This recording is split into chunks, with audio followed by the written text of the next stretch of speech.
នៅថ្ងៃទី17 ខែកញ្ញាឆ្នាំ2025 លោកស្រីសមាជិកក្រុមប្រឹក្សាឃុំតំណាងឲ្យលោកយិតស៊ីវប្រធានក្រុមប្រឹក្សាឃុំបាននាំយកថវិការបស់លោកប្រធានក្រុមការងាររាជរដ្ឋាភិបាលចុះមូលដ្ឋានឃុំ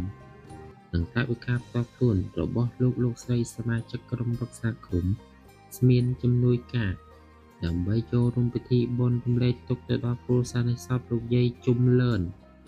ដែលបានទទួលមរណភាពកាលពីថ្ងៃទី16 ខែកញ្ញាឆ្នាំ2025នៅក្នុងមូលដ្ឋានភូមិព្រៃឈ្នួលឃុំជំរះពៀងសុខសំរោងខេត្តតាកែវពេលលានោះដែរលោកស្រីសមាជិកក្រុមប្រឹក្សាឃុំក៏បានរៀបចំជូននូវសម្បត្តិមរណភាពជូនទៅដល់គ្រួសារនៃសពដល់ទីកន្លែងផងដែរសូមអរគុណ